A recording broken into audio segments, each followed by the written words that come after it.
राज Aryan, angel, सबको प्रणाम। सुमित मालिक आज बर्थडे आज। सुमित को हैप्पी बर्थडे हमारी तरफ से। Happy birthday to you. Happy birthday to you. Happy birthday dear Sumit, happy birthday to you.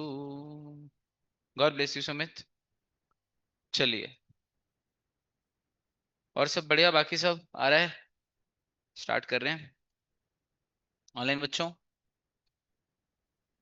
God bless you Sumit. खूब आगे बढ़ो, नाम रोशन करो, बढ़िया जल्दी जल्दी सीए बनो। विशाल, गुड आफ्टरनून।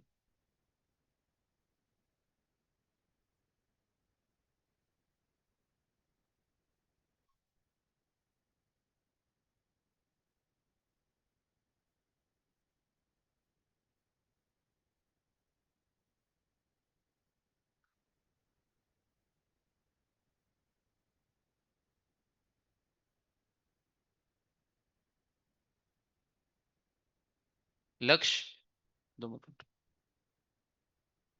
कैमरे पे आ। कैमरा थोड़ा सा देख, मैं जैसे बोलूँ वैसे शिफ्ट करना। हाँ, थोड़ा इस तरफ, नहीं इस तरफ। और इधर और इधर और इधर और इधर और इधर और इधर, थोड़ा सा और इधर और इधर। हाँ, नहीं, जरा से इधर, बस जरा से इधर। बस, परफेक्ट, परफेक्ट।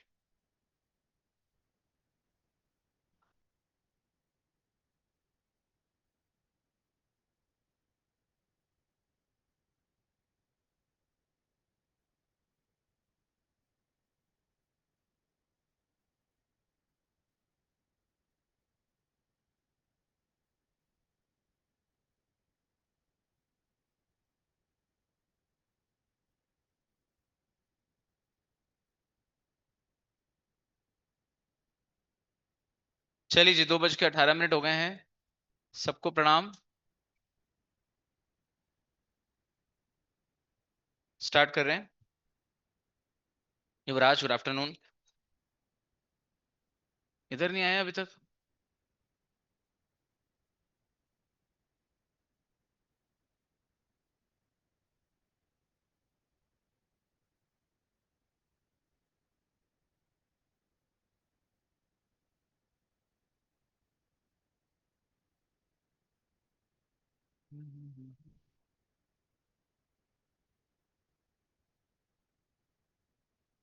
Two D two D.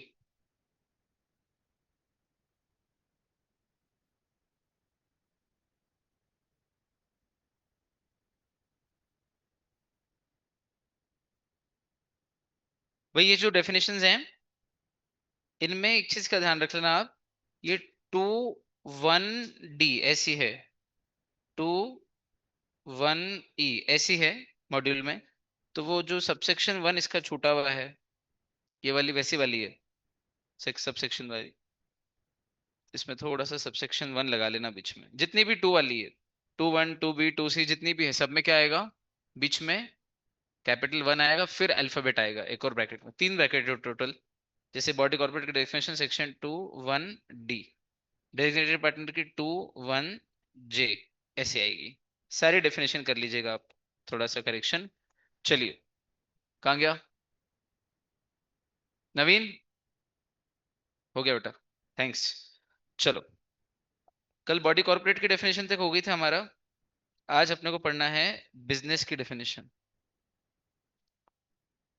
तो एलएलपी एक्ट बोलता है, बोले business includes every trade, profession, service and occupation except any activity which the CG may by notification exclude.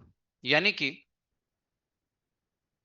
सारे ट्रेड, ट्रेड यानी व्यापार, प्रोफेशन मतलब प्रोफेशनल, सीएस के काम या प्रोफेशन, सर्विस यानी कि सर्विसेज जो प्रोवाइड की जाती है, और कोई भी ऑक्यूपेशन यानी काम धंधा, ऑक्यूपेशन जनरल वर्ड है, धंधा, वो सब बिजनेस की डेफिनेशन में इंक्लूड होता है, एक्सेप्ट ऐसी कोई एक्टिविटी जो सीजी ने नोटिफिकेशन जारी करके एक्सक्लूड की हो।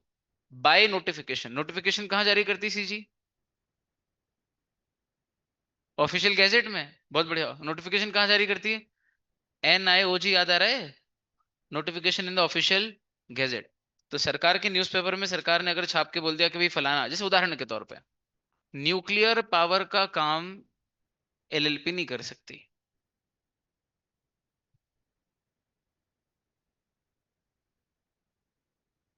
हाँ।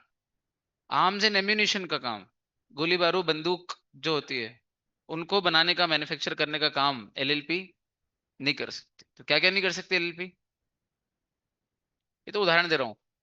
वो सारे काम जो सीजी ने नोटिफिकेशन करके, छाप के एक्सक्लूड किया है कि ये नहीं कर सकती है, वो बिजनेस छोड़ के बाकी कोई भी ट्रेड करो, कोई भी प्रोफेशन करो, कोई भी ऑक्यूपेशन करो, कोई भी सर्विस दो, कोई दिक्कत नहीं है, सारा धंधा पानी कर सकते हो। बस वो वाले नहीं कर सकते जो सीजी ने नोटिफिकेशन जारी करके, डिक्लेयर करके एक्सप्रेसली एक्सक्लूड किए कि भैया ये एलएलपी एक्ट में, बिजनेस की डेफिनेशन में नहीं आता है। तो एलएलपी क्या कर सकती है? बिजनेस कर सकती है। तो बिजनेस में क्या आ रहा है और क्या नहीं आ रहा है? तो बोले बिजनेस में सभी कुछ आ रहा है, बस वो ही नहीं आ रहा है जिसको सरकार ने खुद ने मना किया है, एक्सक्लूड किया है कि ये नहीं आएगा, उसको छोड़ के बाकी सब आ रहा है। पीछे तक आवाज अच्छे से आ रही है क्या? हाँ जी। पढ़ के बताओ, डेफिनेशन इजी है। और ये क्या क्या एक्सक्लूड कर सकती है, कौन सी एक्टिविटी एक्सक्लूड कर सकती है, इसका एग्जाम्पल भी समझ में आया क्या? जैसे न्यूक्लियर या आर्म्स एंड एम्यूनिशन, गोली बारूद की फैक्ट्री, है ना? दो। तीसरा, डेजिग्नेटेड पार्टनर की डेफिनेशन, अब इसको समझाता हूं आपको। कंपनी में एक तो होते हैं, जल्दी सुनना, शेयर होल्डर्स, जिन्हें हम प्यार से, और दूसरे वो लोग होते हैं जो कंपनी को चलाते हैं, उनको हम क्या बोलते हैं? डायरेक्टर्स। शेयर होल्डर बिजनेस के क्या होते हैं? ओनर्स होते हैं।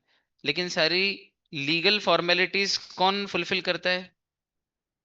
साइन वाइन कौन करता है फॉर्म्स पे और डॉक्यूमेंट्स पे? मैनेज मतलब,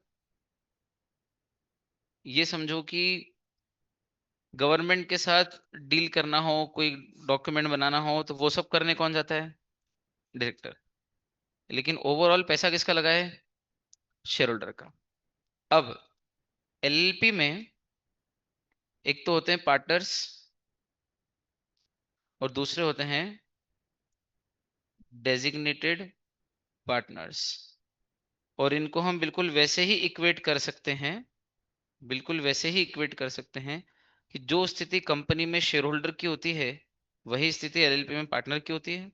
और जो स्थिति कंपनी में डायरेक्टर की होती है, वही स्थिति एलएलपी में डेजिग्नेटेड पार्टनर की होती है।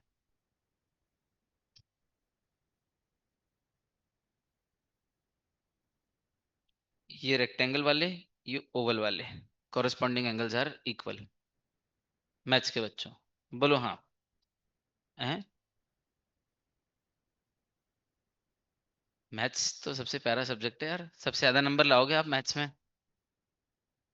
अपन सबके अपन सब में एक चीज कॉमन है, आपकी और मेरी दोनों की, मैथ्स में ही। मेरी भी मैथ्स में 12 बजी पड़ी रहती। आपका फिर भी अच्छा होगा, मेरी तो मैथ्स में 12 बजी पड़ी रहती। हाँ जी। कृति सन्स।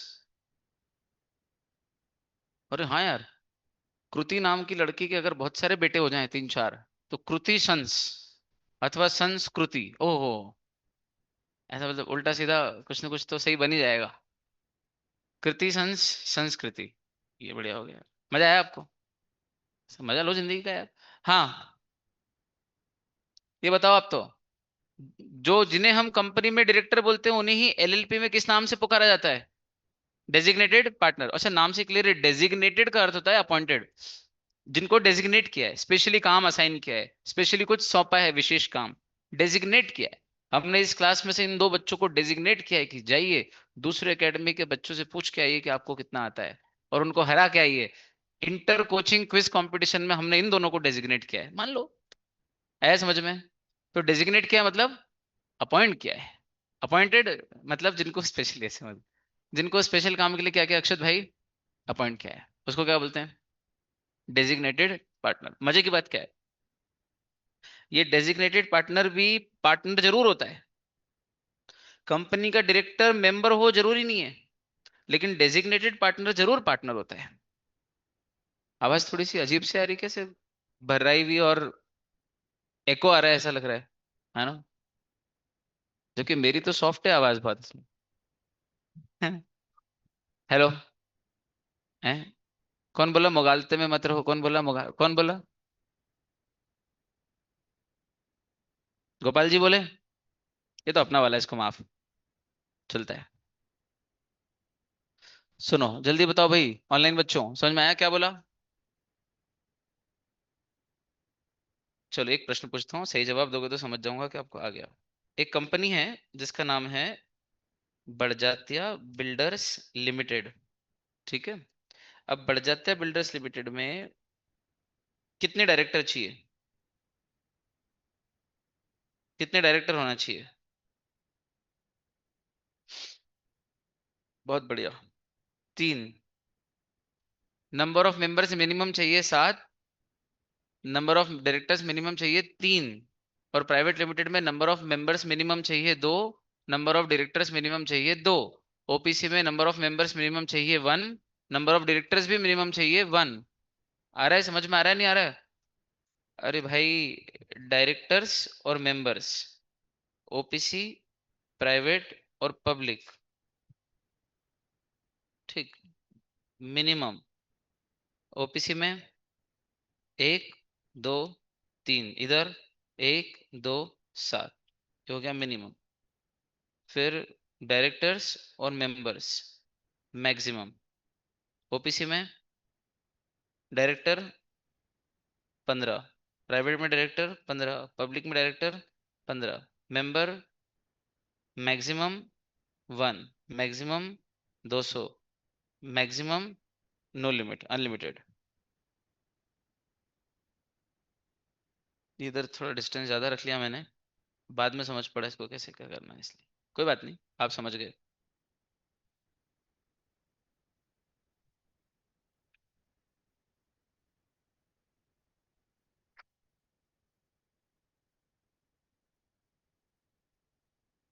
देखो सही बनाया, याद रहेगा। तो मिनिमम डायरेक्टर कितने चाहिए किसी भी 1% कंपनी में? एक। प्राइवेट में 2, पब्लिक में 3। और मैक्स मिनिमम मेंबर्स कितने चाहिए?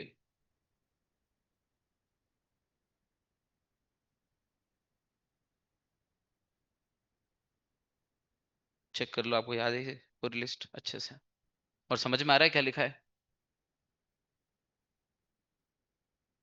सुनना आप ध्यान से। किसी भी Barjatya builders limited public limited company है, तो मिनिमम डायरेक्टर्स कितने होंगे इसमें? 3। 3। अब वो 3 का नाम है सौरभ बड़जात्या, विशाखा बड़जात्या और विशाखांश बड़जात्या। हम तीनों डायरेक्टर हैं, और हम तीनों के पास 1-1 लाख शेयर्स भी हैं, 1 लाख शेयर्स ईच। चलेगा नहीं चलेगा? मतलब ऐसा हो सकता है कि कोई व्यक्ति डायरेक्टर भी हो और शेयर होल्डर भी हो। ये हो सकता है कि इस कंपनी के और 180 शेयर होल्डर और हैं, लेकिन वो डायरेक्टर नहीं है। हर शेयर होल्डर थोड़ी डायरेक्टर हो सकता है। तो ऐसा भी हो सकता है कोई व्यक्ति शेयर होल्डर तो है लेकिन डायरेक्टर। और ऐसा भी हो सकता है कि एक डायरेक्टर और अपॉइंट किया हमने हमारी कंपनी में, अक्षत शर्मा, जिसको डायरेक्टर तो अपॉइंट किया है क्योंकि बहुत इंटेलिजेंट है, आईआईएम से एमबीए किया है, लेकिन इसने शेयर्स नहीं खरीदे। तो ऐसा हो सकता है कि कोई व्यक्ति कंपनी का सिर्फ डायरेक्टर हो लेकिन शेयर होल्डर नहीं हो।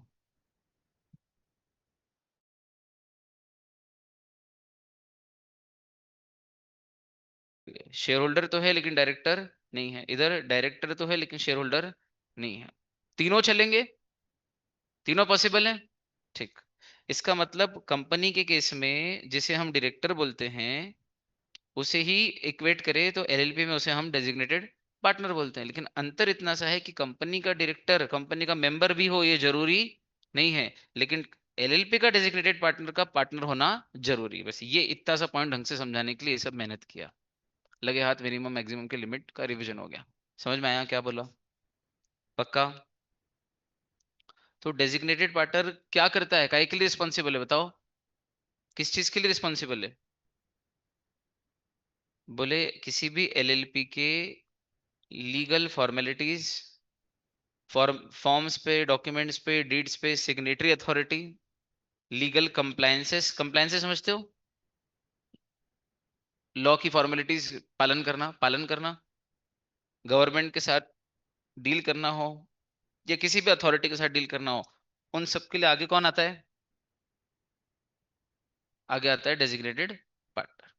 भाई टाइम टेबल को लेके हम टीचरों में, हम सारे टीचर पार्टनर, लेकिन when it comes to time table तो Khatri sir is the designated partner. Time table का काम उनको डेजिग्नेट कर रखा है, सौंप रखा है कि भाई वो मैनेज करते हैं सारे टीचर्स का टाइम टेबल, उनसे बात भी करते हैं। किसी टीचर को टाइम अपना सेट करवाना है तो उन्हीं को बोलेगा कि सर मेरा टाइम ऐसा सेट कर देना। तो he is the go to person. Go to means उनके पास जाते हैं सब। आया समझ में? ठीक, तो कहने का तात्पर्य क्या है? डीपी क्या करता है? एलएलपी को मैनेज करता है। मैनेज तो सारे ही पार्टनर मिलके करते हैं, डिसीजन तो सभी मिलके लेते हैं। ऐसा नहीं कि वो अकेला लेता है डिसीजन, या वही दो डेजिग्नेटेड पार्टनर ही लेते हैं। डिसीजन तो सब मिलके लेते हैं, लेकिन साइन उसकी चलती है। कहीं जाना आना हो और विशेष रूप से डेलीगेशन में भेजना हो तो वो जाएगा रिप्रेजेंट करने के लिए एलएलपी को, उसको बोलते हैं डेजिग्नेटेड पार्टनर। चलो आया। तो आपके हिसाब से designated partner means the person who does the legal compliances on behalf of LLP and whose signature is required on all the important documents is known as designated partner। ये क्या बहुत ही convincing definition होती है अगर ऐसी definition बनाता तो, लेकिन ऐसी नहीं दी। डेफिनेशन दी उठपटांग। बोले designated partner means any partner, वो पार्टनर जिसको डेजिग्नेट किया है as per section 7 of this act. इस एक्ट के सेक्शन 7 के तहत जिसको डेजिग्नेट यानी कि अपॉइंट किया है उसे कहते हैं डेजिग्नेटेड पार्टनर। ले बताओ। इसका मतलब सेक्शन 7 में जो डेजिग्नेटेड पार्टनर का वर्णन आएगा उसमें ज्यादा मजा आएगा। असल जानकारी सेक्शन 7 में मिलने वाली इसको लेके, बराबर। तो अपन आगे पढ़ेंगे। अभी सिर्फ इतना सा कि डेजिग्नेटेड पार्टनर उसको बोलते हैं जो इस एक्ट के सेक्शन 7 के तहत डेजिग्नेट होता है। ठीक, दो। तीसरा फाइनेंशियल ईयर।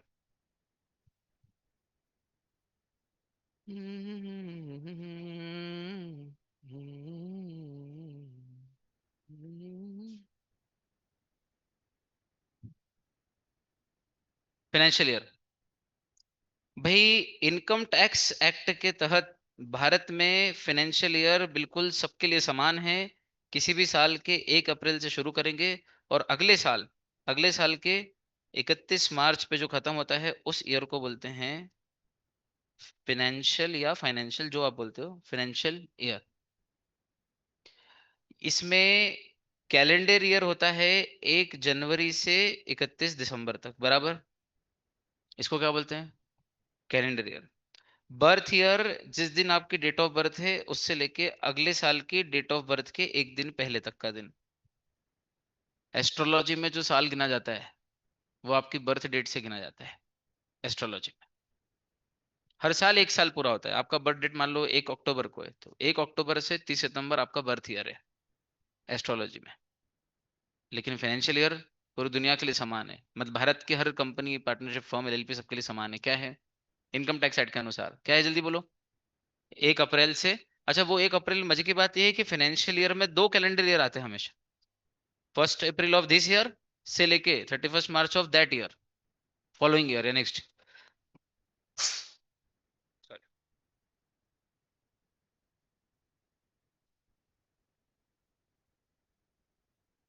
क्या बोला? इस साल से अगले साल तक, फॉलोइंग ईयर तक चलता है। ठीक। और कैलेंडर ईयर वो तो 1 जनवरी से 31 दिसंबर। अभी क्या फॉलो हो रहा है भारत में, कौन सा ईयर फॉलो होता है? फाइनेंशियली फॉलो होता है। ये यूनिफॉर्म सिस्टम है, सबके लिए समान है। पर एक चक्कर है भाई।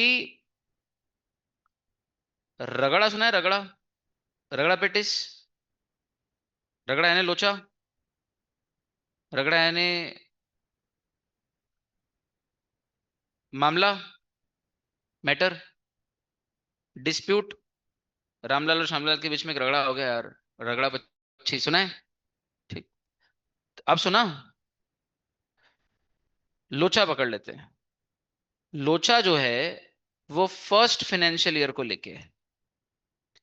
सेकंड, थर्ड और उसके बाद जिंदगी में जितने साल आपके एलएलपी काम करेगी, सेकंड से लेके आगे तक तो सब कुछ रेगुलर चलेगा। रेगुलर मींस नियमित, नियमों के अनुसार चलेगा, सब कुछ रेगुलर हो जाएगा। लेकिन जो भी लोचा आता है वो कौन से फाइनेंशियल ईयर में आता है? फर्स्ट फाइनेंशियल ईयर में आता है। पूछो क्यों? क्योंकि फर्स्ट फाइनेंशियल ईयर 1 साल का हो, पूरे 12 महीने का हो, कोई जरूरी नहीं है। क्योंकि ये तो ऐसा तो नहीं हो सकता ना कि हर आदमी एलएलपी 1 अप्रैल के दिन ही बनाएगा। एलएलपी बनाने का आइडिया तो साल में कभी भी बीच में भी आ सकता है, पूर्वी। नाम भूल जाता हूँ तेरा यार। माही। अब सुनो। तो माही, एक बात बता बेटा, मेरे दिमाग में आइडिया आया 18 जुलाई के दिन कि मेरे को क्या बनानी है, एलएलपी। तो मैंने मेरे 3 4 दोस्तों के साथ मिलकर एलएलपी बना ली। तो ये कब बनी? 18 जुलाई। 18 जुलाई से 31 मार्च, 18 जुलाई 2025 से 31 मार्च 2026 तक। अब बताओ हमारा फाइनेंशियल ईयर यहाँ पे खत्म हो जाएगा कि नहीं? First financial year. और इसके बाद सेकंड कहाँ से स्टार्ट होगा? 1 अप्रैल 2026 से 31 मार्च 2027। तो उसके बाद तो कोई दिक्कत नहीं आनी, सेकंड फाइनेंशियल ईयर हो या थर्ड हो या फोर्थ हो, आगे तो सब कुछ रेगुलर हो जाएगा। जितनी भी दिक्कत आ रही है वो कौन से फाइनेंशियल ईयर में? लोचा फर्स्ट में, रगड़ा फर्स्ट में, क्योंकि फर्स्ट फाइनेंशियल ईयर पूरे एक साल का हो, कोई जरूरी, क्योंकि 1 अप्रैल के दिन थोड़ी बनती, जब जब इच्छा होती तब बनाते हैं हम। तो हमारी इच्छा हुई 18 जुलाई को। तो ये कितने महीने का हो रहा है फर्स्ट फाइनेंशियल ईयर? अगस्त सितंबर अक्टूबर नवंबर दिसंबर जनवरी फरवरी मार्च, 8 महीने, और ये 12 13 दिन, मतलब 8.25 8.5 महीना मोटा मोटा। तो पूरे 12 महीने का फर्स्ट फाइनेंशियल ईयर है कि 8.25 8.5 महीने का है? एंजल, छिकारी, सुना ध्यान से। वैसे आंख कर ली उसने एकदम, मेरे को लगा छींकने वाली है बस 1 मिनट में। तो जो भी परेशानी आ रही है फर्स्ट फाइनेंस, तो इसको लेके एक रूल है, बोलो तो बता दूं। कशिश, रूल ये है। आस्तिक कहाँ बैठा है? सो गया क्या? रूल ये है कि फर्स्ट फाइनेंशियल ईयर 6 महीने का हो, चलेगा। 6 महीने से ज्यादा का हो, चलेगा। 6 महीने से छोटा हुआ तो नहीं चलेगा। तो फिर उस केस में आप फर्स्ट फाइनेंशियल ईयर, आप चाहो तो 13 महीने, 14 महीने, 15 महीने, 16 महीने, 17 महीने, 17 महीने 29 दिन तक का भी कर सकते हो। और चाहो तो 12 महीने 1 दिन का भी कर सकते हो। अभी थोड़ी आएगा वो, मेथड टीचिंग है ना, पहले ऐसे पढ़ाना है कि वो बाद में आसान हो जाए। ये अब चिंता मत। आपका फर्स्ट फाइनेंशियल ईयर या तो 6 महीने का होगा, या 7 महीने का होगा, या 8 महीने का होगा, या 9 महीने का होगा, या 10 महीने का होगा, या 11 महीने का होगा, या 12 महीने का होगा, या 13 महीने का होगा, 14 महीने का होगा, 15 महीने का होगा, 16 महीने का होगा, 17 महीने का होगा, 17 महीने 29 दिन का होगा। लेकिन 18 महीने का नहीं हो सकता। फर्स्ट फाइनेंशियल ईयर 18 महीने का नहीं हो सकता। और फर्स्ट फाइनेंशियल ईयर 5 महीने 29 दिन का नहीं हो सकता। मैंने इस लिस्ट में अपर लिमिट लोअर लिमिट दोनों लिखी है, ध्यान से देखो आप। और सब जगह टिक लगाया है, 1 2 3 4 5 6 7 8। ये 29 दिन लिखा है यहाँ पे।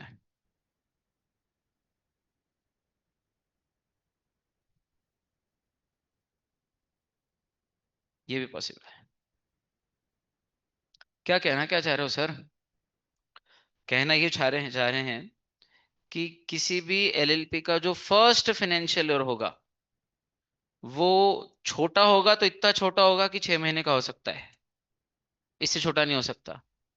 और बड़ा हुआ तो इतना बड़ा हो सकता है कि 17 महीने 29 दिन का हो सकता है, उससे बड़ा नहीं हो सकता।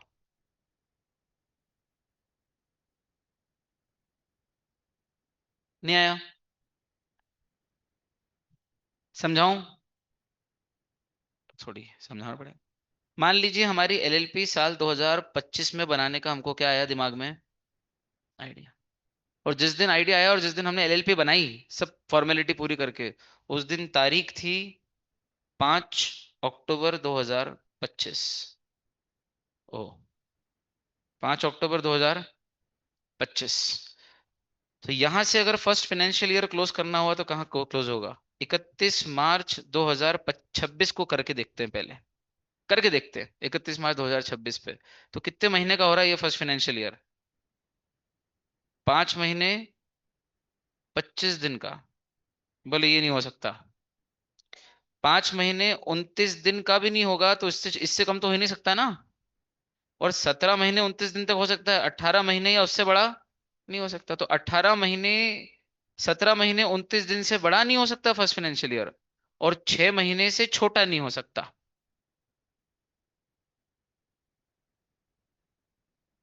ये अलग ही मेहनत है ना, ये एक बार में आएगा आपको। इस पे केस स्टडी क्वेश्चन बन के आ जाएगा एग्जाम में। मेरी बात सुनो, आज तक एक आध क्वेश्चन आया है एलएलपी में, वो भी पहली बार सितंबर में।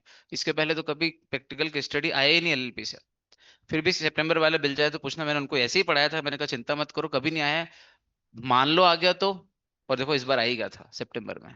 वो जो अपन करते हैं ना, वो इसी थ्योरी पे है कि कुछ भी आ जाए, चाहे किसी भी तरह से आ जाए, अपन प्रिपेयर्ड है भाई। देखो, इसका मतलब अगर हमारी एलएलपी किसी भी साल को चेक किया जाए, तो फाइनेंशियल ईयर शुरू होता है 1 अप्रैल से, और 6 महीने कहाँ पे पूरे होते हैं, 30 सितंबर पे, और 12 महीने कहाँ पे पूरे होते हैं, 31 मार्च। मतलब अगर 30 सितंबर के दिन भी अगर कोई एलएलपी बनती है, तो फिर उसका फर्स्ट फाइनेंशियल ईयर कितने महीने का मिल रहा है, चलेगा, एग्जैक्ट 6 महीने चलेगा। तो मतलब आप अपना फर्स्ट फाइनेंशियल ईयर कब खत्म कर सकते हो, 31 मार्च, इमीडिएटली नेक्स्ट ईयर पे ही कर सकते हो। लेकिन अगर आपका इनकॉर्पोरेशन एलएलपी का 1 अक्टूबर को हो गया इस साल 2025 में, तो अब आपका फाइनेंशियल ईयर कितने महीने का हो रहा है, फर्स्ट डे तो मतलब एक्सक्लूड ही किया जाएगा ना, उस दिन तो इनकॉर्पोरेट हुआ, नेक्स्ट डे से अकाउंटिंग स्टार्ट करते हैं अपन। तो 5 महीने 29 दिन का हो रहा है, मतलब एक तरीके से। अब ये ऐसे मत जोड़ना कि सर ये महीना तो 31 का है, वो पूरा महीना नहीं हो रहा है ऐसा माना जाता है ना। मंथ की डेफिनेशन जनरल क्लॉजेज एक्ट में दी हुई है ना। हमारे देश में एक कानून है जनरल क्लॉजेज एक्ट, जिसमें मंथ शब्द को डिफाइन किया है। मंथ में फरवरी अगर 28 का भी हो, 30 का नहीं हो, तो उसको पूरा मंथ ही माना जाता है, और उसको पूरे महीने में गिना जाता है। ऐसे कोई 31 का भी हो, 30 का भी हो, उनको बराबर ही माना जाता है। मंथ की जब बात चलती है, तो कुल मिला के बात यह है कि 30 सितंबर के बाद अगर आपका हुआ है क्या, इनकॉर्पोरेशन, तो फिर आपका फाइनेंशियल ईयर 6 महीने का नहीं हो रहा है। कितने महीने का हो रहा है, 5 महीने 29 दिन का हो रहा है ना। कुतर्क नहीं कर पाते हो मेरे से, उसके लिए माफी चाहता हूँ। कितने महीने का हो रहा है, 5 महीने, और 5 महीने 29 दिन का फर्स्ट फाइनेंशियल ईयर नहीं हो सकता है। तो फिर ये 5 महीने 29 दिन तो जोड़ लो, और एक साल पूरा और जोड़ लो अगला। मतलब 1 अप्रैल 26 से 31 मार्च 27 तक के 12 महीने और जोड़ लो, और 5 महीने 29 दिन ये जोड़ लो, तो 12 महीने प्लस 5 महीने 17 महीने और 29 दिन। तो फिर आपका पहला फाइनेंशियल ईयर कितने महीने का हो जाएगा, 17 महीने 29 दिन का। कितने का हो जाएगा ऋषा, 17 महीने 29 दिन का। और मान लीजिए कि 30 सितंबर को ही हुआ होता, तो फिर हमारा फर्स्ट फाइनेंशियल ईयर 6 महीने का ही हो जाता। तब फिर ये 6 महीने प्लस 12 महीने, तब फिर 18 महीने का नहीं होगा, 6 महीने का ही हो जाएगा। और अगर हमारा एलएलपी का इनकॉर्पोरेशन 18 जुलाई को हुआ था, जो मैंने अभी थोड़ी देर पहले एग्जांपल लिया था, तो फिर कितने महीने मिल रहे थे, 8 महीने 13 दिन के आसपास मिल रहे थे, बराबर, 13 14 दिन। तो क्या 8 महीने 14 दिन यानी 6 महीने से बड़ा है। तो देख लो क्या लिखा था, कि हमारा फाइनेंशियल ईयर 6 महीने का हो सकता है, उससे बड़ा हो सकता है 8 महीने 14 दिन, लेकिन 6 महीने से छोटा नहीं हो सकता, और 18 महीने या उससे बड़ा नहीं हो सकता। ऐसा इंटरप्रिटेशन मैंने करके दिया आपको। इसमें जो लिखा है वो उलझी पुलझी लैंग्वेज है, कुछ तो भी लिखा हुआ है वो। पर वो ये करने के बाद आपको आसानी हो गई, अब कैसे भी क्वेश्चन आ जाए एग्जाम में, केस स्टडी भी आ जाए, तो आप रेडी हो। हाँ बोलो फटाफट से, ऑनलाइन बच्चे बैठे हैं यार, जल्दी बताओ ऑनलाइन बच्चे, समझ में आया क्या बोला, एनी डाउट, बोलो भाई लोग, जानवरों। नहीं तुम ही लोग जानवर हो, क्या कर लोगे, अपन सब जानवर है, सोशल एनिमल, होमोसेपियन, सही बात। चलो, सेक्शन 2 बनाए। फाइनेंशियल ईयर किसी भी एलएलपी के रिलेशन में मींस वो पीरियड, फाइनेंशियल ईयर मतलब वो पीरियड जो 1 डे ऑफ अप्रैल से शुरू होता है, और 31 day of March of the following year, इस साल के 1 अप्रैल से अगले साल के 31 मार्च पे खत्म होता है। यही बोली थी पहली लाइन, अथर्व। फिर क्या बोला, हाउ एवर, लोचा। लेकिन इन केस अगर कोई एलएलपी इनकॉर्पोरेट हुई है किसी साल 30th डे ऑफ सितंबर के बाद, तो फिर द फाइनेंशियल ईयर में एंड, तो फिर उसका फाइनेंशियल ईयर एंड होगा on the 31st day of March of the next following that year. मतलब उसका जो जस्ट अगला फाइनेंशियल ईयर 31 मार्च आ रहा है, उसके भी फॉलोइंग दैट ईयर जो अगला 31 मार्च आ रहा है, वहां जाके खत्म होगा उसका फाइनेंशियल। तो इस हिसाब से कितना बड़ा हो सकता है फाइनेंशियल ईयर? बड़े से बड़ा हुआ तो 17 महीने 29 दिन, और छोटे से छोटा हुआ तो 12 महीने 1 दिन। 12 महीने 1 दिन कैसे होगा? जब हमारी एलएलपी का इनकॉर्पोरेशन 30 मार्च 30 मार्च 2025 को हो, तो 1 दिन बाद फाइनेंशियल ईयर क्लोज हो जाएगा क्या? नहीं, तो वो 1 दिन प्लस अगला पूरा 12 महीना, 12 महीना 1 दिन अगले साल क्लोज होगा। हाँ या ना? यही बोला था, आप देखो जल्दी जल्दी जल्दी। हाँ जल्दी जल्दी जल्दी। चेक करो, याद आई बर्फी?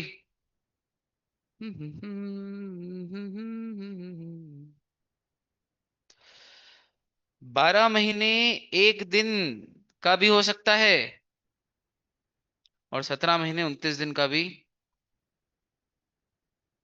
छोटे से छोटा हुआ तो छोटे छोटा कब होगा?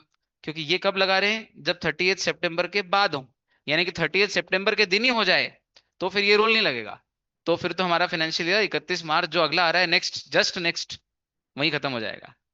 इंटरप्रिटेशन में मजा आया कि नहीं, बोलो आप? ये उलझी पुलझी लैंग्वेज थी कि नहीं थी? थोड़ी दिक्कत थी इसमें, पता नहीं क्या ही सोचते अपन, क्या साइड में लिखा। एकदम क्लियर, फुलम फुलम फुल। चलो, एग्जाम्पल।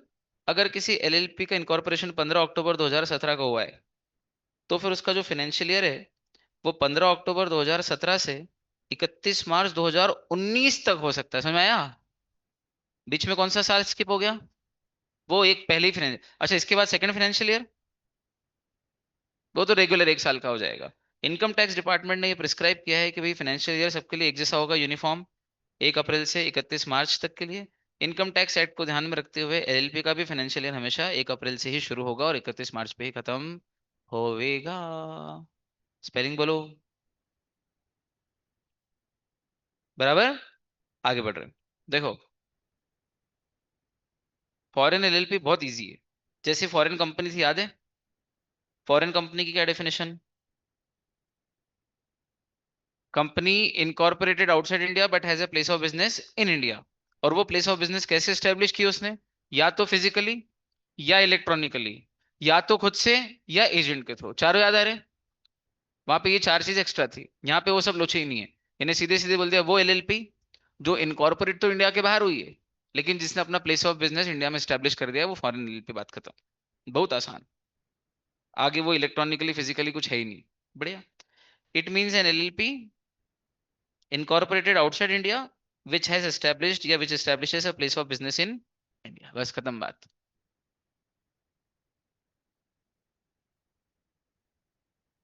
बहुत बढ़िया। हमारे यहाँ इंटरप्रिटेशन ऑफ स्टैट्यूट्स में एक रूल होता है, रूल ऑफ एक्सेप्शनल कंस्ट्रक्शन। और कंस्ट्रक्शन यानी अर्थ लगाना, डीम करना, अर्थ मानना। याद आ रहा है कंस्ट्रू वाला? ये आगे आप पढ़ोगे इंटर में जाके, मौका लगा तो मुझसे, नहीं तो कोशिश करना खुद से समझने की। वैसे ये है ही नहीं, आप देखना पड़ेगा, होगा। एक्सेप्शनल कंस्ट्रक्शन में वो कहते हैं कि मे, मस्ट, शैल, एंड, और में रिकमेंडेटरी होता है। ऐसा कर भी सकते हो, और ये हमारी रिकमेंडेशन है। मस्ट और शैल कंपलसरी होते हैं कि करना ही पड़ेगा, ये है जनरल रूल। लेकिन एक्सेप्शनल इंटरप्रिटेशन, एक्सेप्शनल कंस्ट्रक्शन बोलता है कि कभी कभी मे का अर्थ कंटेक्स्ट के हिसाब से मस्ट में लिया जाता है, और कभी कभी शैल का अर्थ में भी लिया जा सकता है। डिपेंड करता है सर्कमस्टेंसेस में, क्योंकि लॉ मेकर से कभी कभी या तो मिस्टेक हो सकती है, या फिर उनका अर्थ वो वैसे ही बताना चाह रहे थे। एक्सेप्शनल सिचुएशन में कभी कभी वैसा बेहतर, जैसे कि एंड का अर्थ क्या होता है? राज एंड प्रिया दोनों आएंगे। तो एंड का अर्थ तो एंड ही होता है कि मतलब दोनों को जोड़ना है और दोनों आएंगे। लेकिन कभी कभी एंड का अर्थ और का अर्थ एंड भी करना पड़ता है। जनरली एंड का अर्थ एंड ही होता है, और का अर्थ और ही होता है। मे का मे ही होता है, मस्ट का मस्ट ही होता है। लेकिन कभी कभी एक्सेप्शनल सिचुएशन में जरूरत पड़ने पर मे का मस्ट, मस्ट का मे, और का एंड का और भी करना पड़ सकता है, depending upon context of the situation. है, ये लॉ में है, वो बोलो तो दिखा दूं अभी, नहीं तो। नहीं, ऐसे थोड़ी यार। अब जब बात उठी इतने साल से, शुरुआत ही इंटर से की थी मैंने पढ़ाने की। फाउंडेशन तो पैसे के लिए पढ़ाना पड़ा, बताया था ना। ये मजा इसमें आता है। अच्छा क्वेश्चन लगा मुझे आपका प्रश्न। C A intermediate law module ICAI BOS।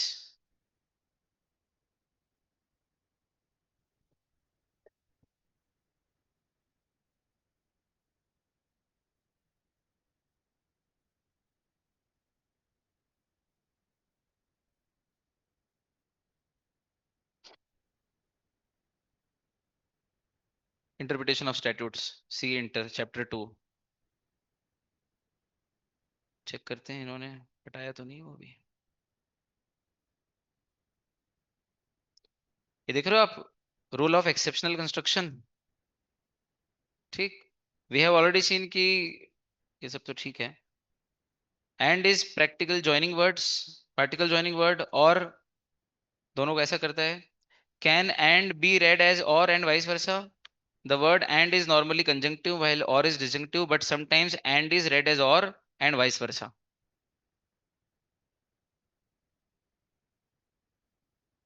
और ये किससे पता चलेगा अपने को? कंटेक्स्ट से। उसी तरह से may, must and shall, shall. Agreed. तो मैं चाह रहा था कोई पूछे ये प्रश्न। अच्छा, बहुत दिन बाद कोई प्रश्न पूछने का आपने, वैसे मैं मौका देता नहीं हूँ पर आपने ले लिया वो मौका और आ गया, तो फिर तो मजा आ गया। फिर तो ऐसा हो नहीं सकता कि हम इसको सिद्ध ना करें। तो क्या लिखा है इन्होंने? बिटिया ने प्रश्न पूछा कि the financial year may and. तो ये तो ऑप्शनल है ना सर, आप चाहो तो ऐसा कर सकते हो, ना चाहो तो ऐसा कर सकते हो। ऐसा उसने अर्थ किया और बिल्कुल सही किया। वो जिस लेवल पे पहुंची, वो अभी स्टूडेंट है बिटिया। वो दिमाग अच्छा लगाया है, लेकिन उसको सेटिस्फेक्शन हुआ कि नहीं इसके इंटरप्रिटेशन से, ये बताना पड़ेगा आपको। प्राइम मिनिस्टर, समझ आ गया आपको प्राइम मिनिस्टर क्यों बोला? नहीं समझ में आया? आएगा भी नहीं। आपको आ गया क्या? वो जिनको पता है मैं क्या करता हूँ उनको पता है। जादू नहीं, वो तो ठीक है। तुम पगले हो यार। इसको अकाउंटिंग स्टैंडर्ड बोलता हूँ कि नहीं मैं कभी कभी? बोला नहीं बोला तेको? बोला ना अकाउंटिंग स्टैंडर्ड, क्योंकि A for accounting, S for standard, A for Akshat, S for Sharma. अब आ गया? ठीक है। फॉरेन एल पे आया कि नहीं आया, जल्दी बताओ। दिल्ली यूनिवर्सिटी आया कि नहीं आया? हाँ। तो है ना दिल्ली यूनिवर्सिटी।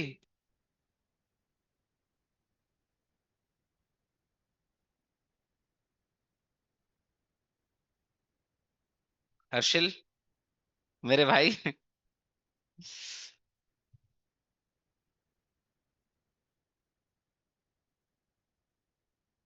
यार क्या बोलूं मैं। अच्छा भला हम दोनों का संबंध एकदम प्यार भरा था, इसने आके नींबू निचोड़ दिया दूध में। हैं? पता नहीं क्या बोल दिया केशव तूने। क्या लिमिटेड लाइबिलिटी पार्टनरशिप मतलब वो पार्टनरशिप जो form and registered under this act हुई है? भाई यार याद करो, कंपनी की डेफिनेशन क्या है? कंपनी, कंपनी, बॉडी कॉर्पोरेट नहीं, company. Company means a company which is formed and registered under this act or any other previous company law। ये कंपनीज एक्ट में कंपनी की डेफिनेशन है। तो LLP एक्ट में LLP की भी तो डेफिनेशन आएगी कि नहीं आएगी? क्या आएगी? कि LLP means an LLP formed and registered under this act और any other previous LLP act इसलिए लिखा है क्योंकि यही पहला LLP एक्ट है, इसके पहले कोई था ही नहीं LLP एक्ट। इसलिए यहाँ पे any other previous LLP act लिखने की जरूरत ही नहीं ना भैया। मतलब डेफिनेशन जो कंपनी की कंपनीज एक्ट में है, वही LLP के LLP एक्ट में। अंतर कितना सा है कि कंपनीज, कंपनी की डेफिनेशन में पुराने कंपनीज एक्ट का रेफरेंस लेना पड़ा, क्योंकि ये जो आज एक्ट है उसके पहले भी कंपनीज एक्ट थे। लेकिन LLP का तो यही पहला एक्ट है और इसके बाद से अभी तक दूसरा आया। लेकिन आज से 25 साल बाद मान लो LLP एक्ट 2050 आएगा, नया, बिल्कुल ताजा ताजा नया, विथ ऑल अमेंडमेंट्स। तो उस एक्ट में LLP की डेफिनेशन क्या होगी? LLP means an LLP formed and registered under this act, मतलब 2050 वाला, और any other previous LLP act, previous LLP law. पढ़ना सीख गए? इसमें और मजा आ गया ना अपने को अच्छे से। बहुत अच्छा। ऑनलाइन बच्चों जल्दी बोलो। वो जो रूल ऑफ एक्सेप्शनल कंस्ट्रक्शन बताया वो आपको याद नहीं रखना है, लेकिन मजा आया कि नहीं उसको पढ़ के? नया मिला ना कुछ आज जिंदगी में? चलो, हम जितना छोटा लॉ को समझते हैं एक सब्जेक्ट के तौर पे, लॉ समुद्र है। मैं आपसे पहले भी कहा था, इसलिए सबसे ज्यादा किताबें अगर आपको कहीं मिलेगी तो लॉयर के केबिन में मिलेगी। दिन भर पढ़ना है, और इतनी केसेस हैं। कल मैं बात कर रहा था इनकम टैक्स के सर से, तो बोले सर इनकम टैक्स एक्ट के 12 लाख केस लॉज हैं। 12 लाख केस लॉज हैं, और 15-20 लाख कोर्ट में पेंडिंग है, अभी डिसीजन ही नहीं आया है। अब वो नया एक्ट तो आ ही गया, डायरेक्ट टैक्स कोड। आपको जनवरी 2027 नया वाला पढ़ने को मिलेगा, जहां तक मैं समझ रहा हूँ 99%। अब देखते हैं आईसीआई का क्या नोटिफिकेशन आता है। तो मजे की बात यह है कि अब वो जो पुराने वाले एक्ट के केसेस उनको जल्दी जल्दी निपटा के खत्म कर करा देंगे फटाफट से। मतलब जोड़ जोड़ के देखो आप, 15-20 और 15-20 और तकरीबन 30 lakh case income tax act के हो चुके हैं आज तक। कितने याद कर सकते हो आप? ये सेलोमेन वर्सेस सेलोमेन एक, रूबेन वर्सेस ग्रेट फिंगाल दो, ली वर्सेस ली, ये ऐसे 3 4 5 6। कंपनी लॉ के तो उंगली पे गिन लो आप, 1000 2000 5000 10,000 50,000, कितने होंगे? 1 लाख। इनकम टैक्स एक्ट के 32 लाख केस लॉज है। 800 के ऊपर सेक्शन है पुराने वाले एक्ट में, सब सेक्शन वगैरह सब मिला के 700-800 प्रोविजन, जो भी है। खैर, डरने की बात ही नहीं कुछ। कौन बोला डराओ मत? मेरी बात सुनो, सीए किया था तो सोच समझ के किया था ना। कोई घर बुलाने आया कि बेटा चल सीए करने चलते हैं? हाँ तो उसको बोल दो जो बुलाने आया है उसको। क्यों आया? मैं तो नहीं आया। क्या क्या जाओ हैं? वो तुम इतने सीधे हो, आ भी गए हैं? अच्छा, एलएलपी एग्रीमेंट किसको बोलते हैं? इनकम टैक्स एक्ट भी लॉ है। इंटर में जब लॉ इनकम टैक्स एक्ट पढ़ोगे तो भी ये सब इंटरप्रिटेशन काम आएगा। वो भी तो लॉ ही है, एक्ट ही है। हाँ, एलएलपी एग्रीमेंट किसको बोलते हैं? तो ध्यान दो, ये क्या है और ये उसके क्या है? चार पार्टनर्स हैं। तो पार्टनर्स का आपस में एक दूसरे के प्रति कुछ ना कुछ राइट्स होते हैं कि नहीं होते हैं? पार्टनर्स के एक दूसरे के प्रति कुछ ना कुछ ड्यूटीज या ऑब्लिगेशंस होते हैं कि नहीं होते हैं? और इन्हीं पार्टनर्स का एलएलपी के प्रति कुछ राइट्स होते हैं कि नहीं होते हैं? और इन्हीं पार्टनर्स का एलएलपी के साथ कुछ ना कुछ ड्यूटीज या ऑब्लिगेशन होते हैं कि नहीं होते हैं? तो कुल कितने राइट्स एंड ड्यूटीज हो गई? Rights and duties of partners towards the LLP, and rights and duties of partners with each other. मेरे राइट तेरे प्रति भी हैं और एलएलपी के प्रति भी हैं, मेरी ड्यूटीज तेरे प्रति भी हैं और एलएलपी के प्रति भी है। तेरे राइट्स एंड ड्यूटीज एलएलपी के प्रति भी हैं और तेरे राइट्स एंड ड्यूटीज मेरे प्रति भी है। बोलो यही सही है ना? तो ये राइट्स एंड ड्यूटीज जिस डॉक्यूमेंट में लिखे हुए होते हैं, उस डॉक्यूमेंट को एलएलपी अग्रीमेंट बोलते हैं। आगे डेफिनेशन समझ में? मैंने मेरे तरीके से पढ़ा दी। अब लिखा हुआ पढ़ के बताओ। लिखा हुआ अब अगर आसान लगे तो बताना जरूर, नहीं तो सर हमको क्या लग रहा, ऐसा लगता है कि बहुत अजीब सी है, लेकिन अब नहीं लग रही है। पढ़ के बताओ। आदित्य, क्या सोच रहा है बेटा?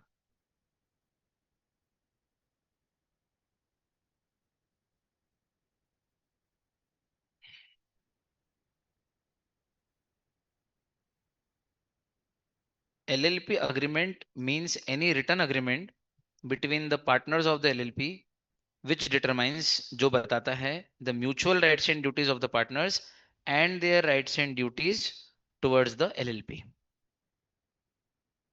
लिखने की जरूरत नहीं, वो आप समझते हो। एक तो उनके म्यूचुअल राइट्स एंड ड्यूटीज, और दूसरे उनके एलएलपी के प्रति राइट्स एंड ड्यूटीज जिस डॉक्यूमेंट में डिटरमाइन किए गए हो, लिखे गए हो। ऐसा जो अग्रीमेंट होता है बिटवीन द पार्टनर्स, उसे कहते हैं एलएलपी अग्रीमेंट।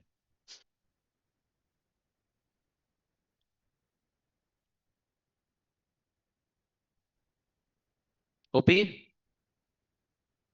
अगला, पार्टनर किसे कहते हैं? तो बोले partner in relation to an LLP, किसी भी एलएलपी के रिलेशन में पार्टनर मींस वो व्यक्ति जो पार्टनर बनता है एलएलपी का in accordance with the LLP agreement. LLP agreement को ध्यान में रखते हुए, एलएलपी अग्रीमेंट के अंदर लिखे हुए रूल्स और एलिजिबिलिटी को जो फॉलो करते हुए, उसके अकॉर्डिंग जो व्यक्ति एलएलपी में पार्टनर बनता है, उसे एलएलपी का पार्टनर बोलते हैं। ले बताओ, कुछ कठिन? कुछ कठिन इसमें? मैंने आप देखो इसको इंटरेस्टिंग बनाने की कोशिश तो कर रहा हूँ, लेकिन ये सबसे बोरिंग चैप्टर है। कारण ये कि इसमें नया कुछ नहीं मिल रहा है। अब नया कुछ कोशिश कर रहा हूँ कि नए तरीके से पढ़ा दूं वो फाइनेंशियल ईयर की डेफिनेशन थोड़ी सी ऐसा कि हाँ यार मजा आ गया, समझ में आ गई एक बार में, कि इसके केस स्टडी भी आ जाए तो अपने को बन जाएगी। लेकिन या तो फीचर कंपनी के हैं या पार्टनरशिप की, रही बात डेफिनेशन तो सब फुद्दू फुद्दू है। नहीं नहीं, करना ही आदित्य, चिंता मत करो। सुनो, किसको याद हुई पार्टनर की definition? Partner in relation to an LLP means a person who becomes a partner in accordance with the LLP agreement। LLP in accordance का अर्थ क्या हुआ? उसके अकॉर्डिंग, किसके अकॉर्डिंग? एलएलपी। तो एलएलपी अग्रीमेंट का क्या होता है, अकॉर्डिंग क्या होता है? बोले एलएलपी अग्रीमेंट में जो रूल्स लिखे हैं, जो एलिजिबिलिटी लिखी है कि ये कंडीशन फुलफिल करने वाला ही पार्टनर बनेगा, उन कंडीशंस को उन के अकॉर्डिंग जो व्यक्ति एलएलपी में पार्टनर बन जाता है उसको बोलते हैं एलएलपी का पार्टनर। अभी आसान, पीछे तक सब भाई लोग, जॉनी, गणेश, सुनो 2 मिनट। मजे की बात यह है कि हमारी एलएलपी का नाम है alpha oil mills LLP.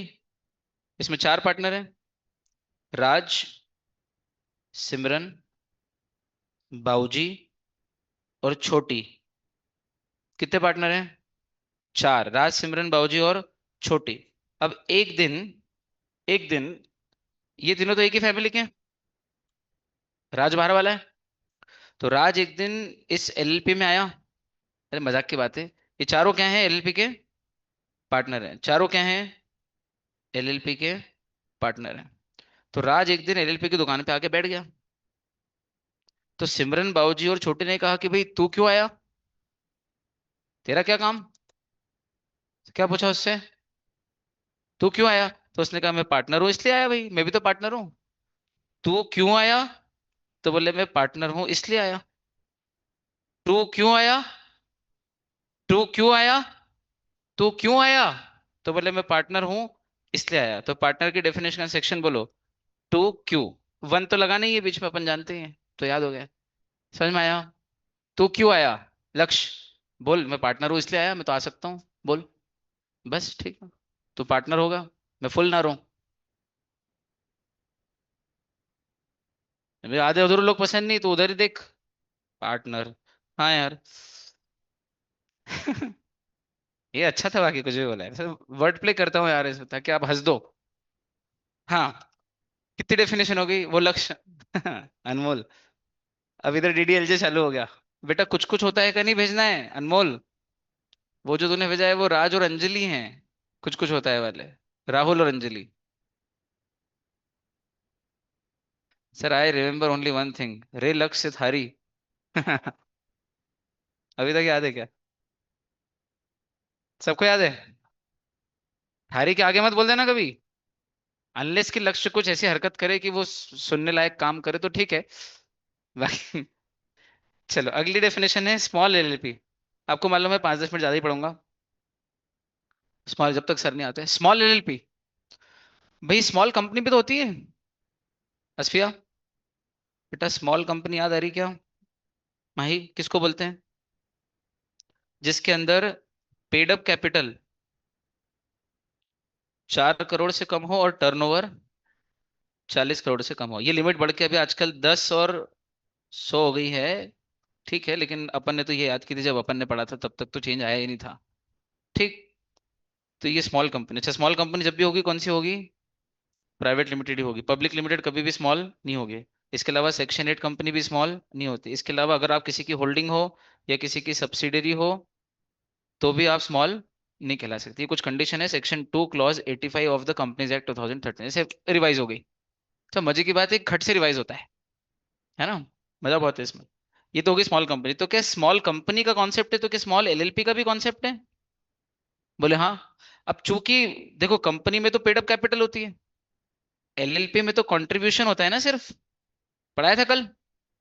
LLP में तो सारे पार्टनर मिला के जो कंट्रीब्यूशन देते हैं वो गिना जाएगा। तो मान लीजिए हमारी एलएलपी है अल्फा ऑयल मिल्स, सुनो बेटा कोई कहीं नहीं जाएगा। अल्फा ऑयल मिल्स एलएलपी में 4 पार्टनर है ABCD।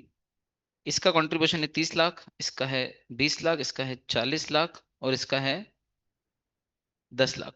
तो टोटल कंट्रीब्यूशन कितना हो गया? 100 लाख, यानी कि 1 करोड़।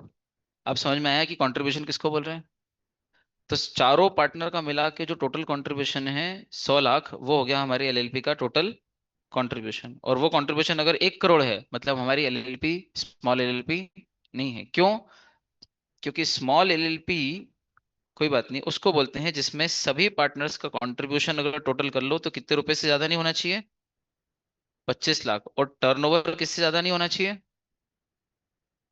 नहीं नहीं, टर्नओवर 40 लाख।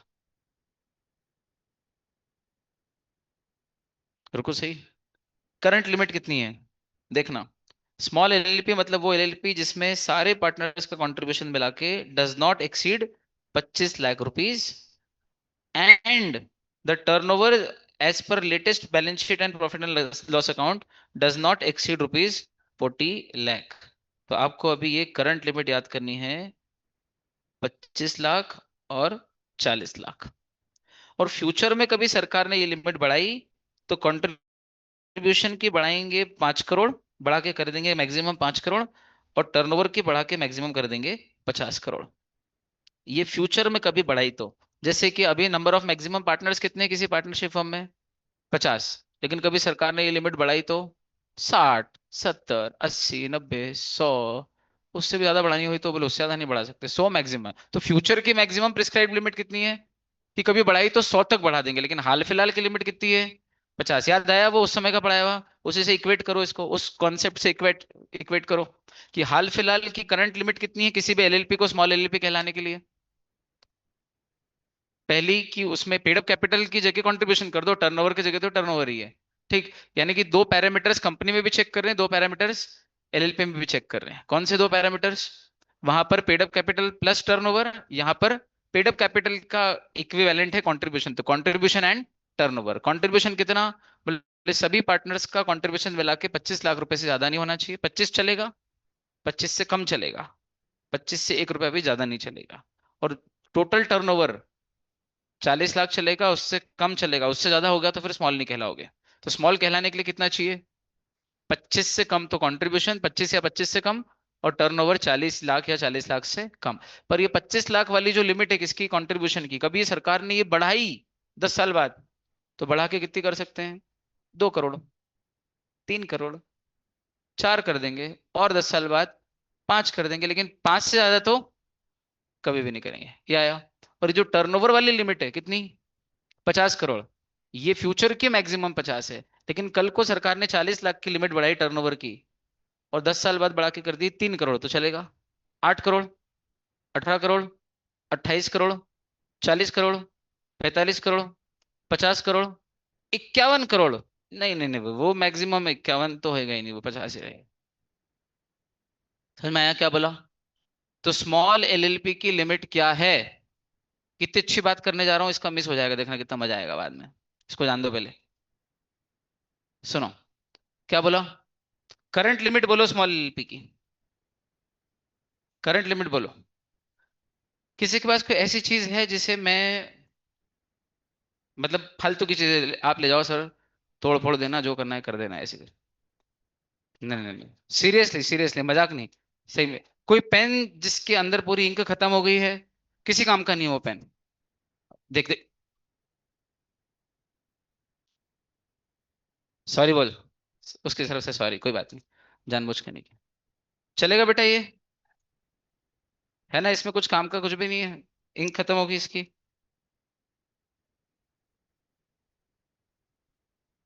हैं? पक्का?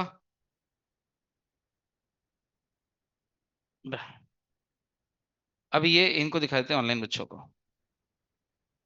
ये बेटा पेन का वो है, इसके अंदर आगे निब नहीं है, कुछ भी नहीं है, पीछे डक कुछ भी नहीं है, खाली है ना, सुनो ध्यान से। अब पहले ये बताओ कि स्मॉल एलएलपी मतलब ये दोनों कंडीशन फुलफिल करना पड़ेगी, ए और बी, कि ए और बी के बीच में और है, या ए और बी के बीच में एंड है।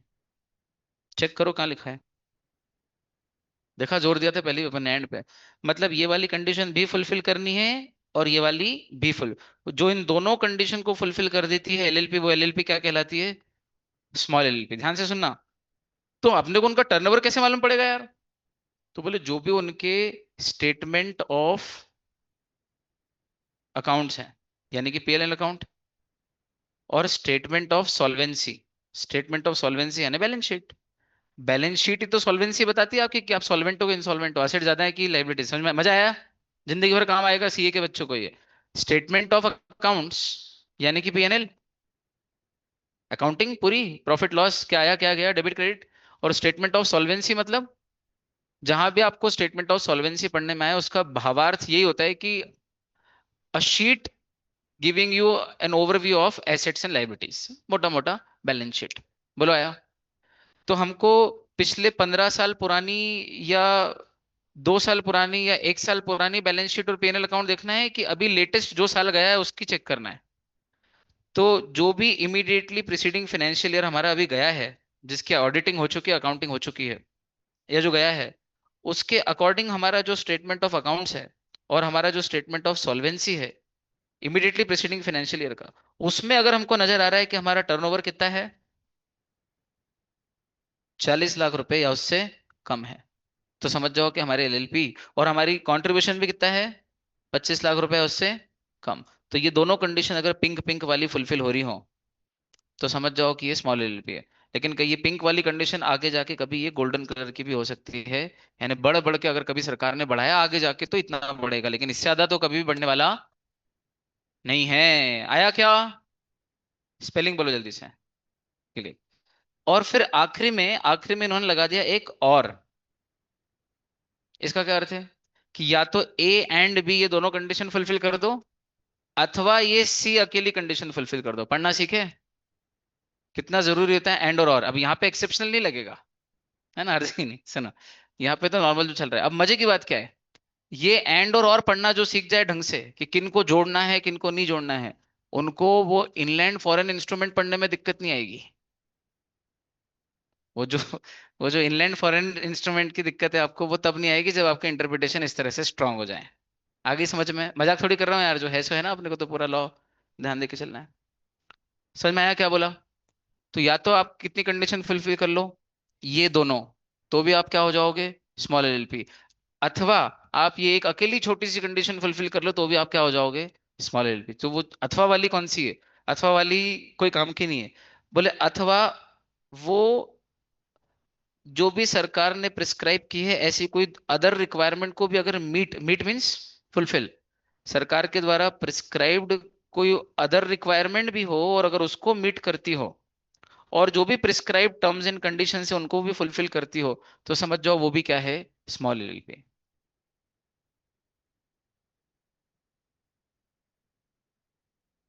जो बच्चा सीए फाउंडेशन में एआईआर लाएगा, बस ठीक है, ऐसे आइए, वेट आगे करता हूँ। जो बच्चा एआईआर लाएगा एंड प्लस 90% भी लाएगा साथ ही साथ मिनिमम, उसको मैं दूंगा इनाम। अरे मान लो उदाहरण दे रहा हूँ, ठीक, क्या दूंगा, इनाम। अथवा इसके अलावा और भी कुछ अच्छा प्रदर्शन किया तो भी इनाम दे दूंगा।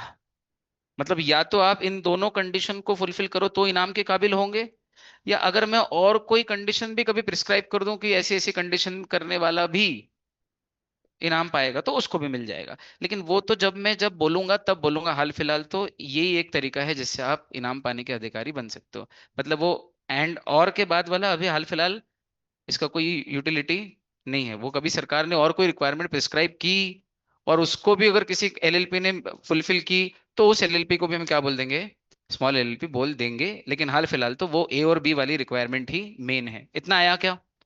तो अगली मुलाकात करते हैं कल, तब तक के लिए bye bye, take care and keep smiling. Thank you so much. Sir आ गए हैं, मैंने लेट छोड़ा है आज बहुत, सॉरी सर, प्लीज आइए आप।